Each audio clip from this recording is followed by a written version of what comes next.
Hi, it's Phocian and Holly with AmericanCivilDebate.com.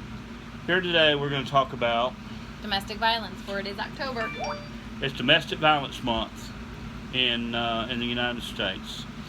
So, I was researching a little bit, and on average, nearly 20 people are abused every minute in the United States. That's 1 in 4 women and 1 in 9 men. Domestic violence can be anywhere from physical, verbal, or mental. It's kind of interesting that a lot of people go through that, and a lot of people don't tell it until later on or until something gets caught, and parents are not unknown. They don't let people know. It's almost kind of like somebody getting molested or something like that. They always keep it to themselves instead of going out and telling people what's going on in their lives. Well, I myself am a survivor of domestic violence. I let it go for, you kind of let it under the rug. Oh, he was drunk. He broke my ankle. I'll let it slide. Or, oh, he had a bad night. I'll let it slide. But when you come home and so what was your turning point, though? So what's your turning point on that? Oh, my turning point when he was on top of me, beating me till I was unconscious. And I came to, and he told his dog to sick me, and I ran out of the house. And the one thing I didn't do, and I wish I had, is I went to my neighbor, and my neighbor convinced me not to go to the police, which was right down the street from the house. And instead, I drove to the next county to my sister's. And because I crossed the county line, they couldn't do nothing. I had to go back to the county I was living in, but he snuck away with a girl he was seeing and went and hid with her for a little while, and then he did confess to it. But it's just amazing, these people that commit domestic violence on someone that loved them, that doesn't it seem like it's like a psychological torture if you think about it? It definitely is, because they use their woe is me's, and we crumble, and it takes a strong person and it takes a stronger family. But they use love. They use love, though, and love is like, you're sitting there, you think a lot of people think they're in love with that person, and they're like, well, maybe he won't do this no more, maybe he won't. Oh, yeah, the turning point, or I've invested so much and I've put so much money into this or years into this, but you only have one life, and thank God I have a strong family that helped me to get out of it.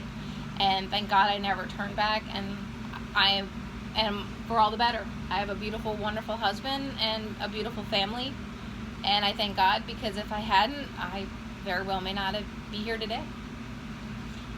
I don't know. To me, in Punta Gorda, I got arrested for domestic violence.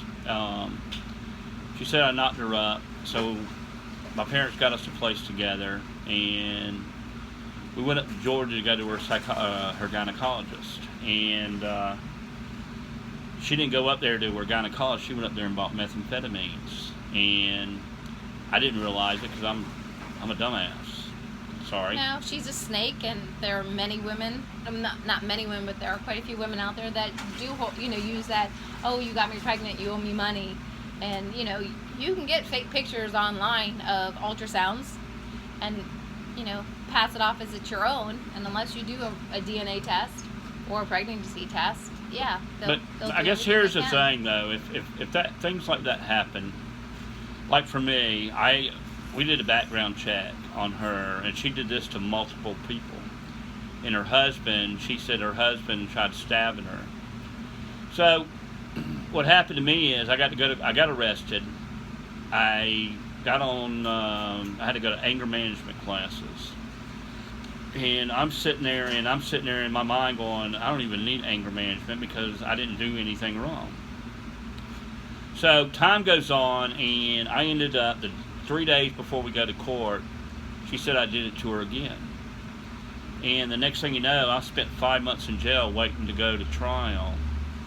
And the next thing you know, the judge finally dismissed the case because he read the background check that we got on her, and she's done this to multiple people.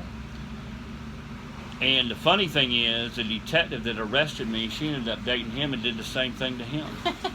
Well, so that's karma. That's karma because I think, to me, and a lot of people are going to yell about this, but I think the police should have a better. They should do an investigating techniques. I mean, be better investigators. I understand going to a place and you have to look at the whole situation. When she kicked me out that morning, I went home to my parents, and my parents were livid because I came home and she's kicking me out, and they're paying for the rent, they're paying for everything. And I had to explain to my parents what was going on, and then I ended up going to jail. My parents bailed me out. And I understand domestic violence with a lot of people. I think it's a horrible thing. But I think there's a lot of other men that get railroaded sometimes, and I think a lot of women get railroaded too at the same time. I think people know how to sit there and game the system. And the funny thing is, after doing the background check and all that stuff, her mother worked for the judge, and she clerked for him at the law office. And for whatever reason, this judge got kicked off the case, and another judge came in, and everything worked out. I didn't go to prison because I didn't do anything wrong. Well, I think with police officers, they need to be taught better on investigating skills. When you go to a house and you're talking to people, you got to sit there.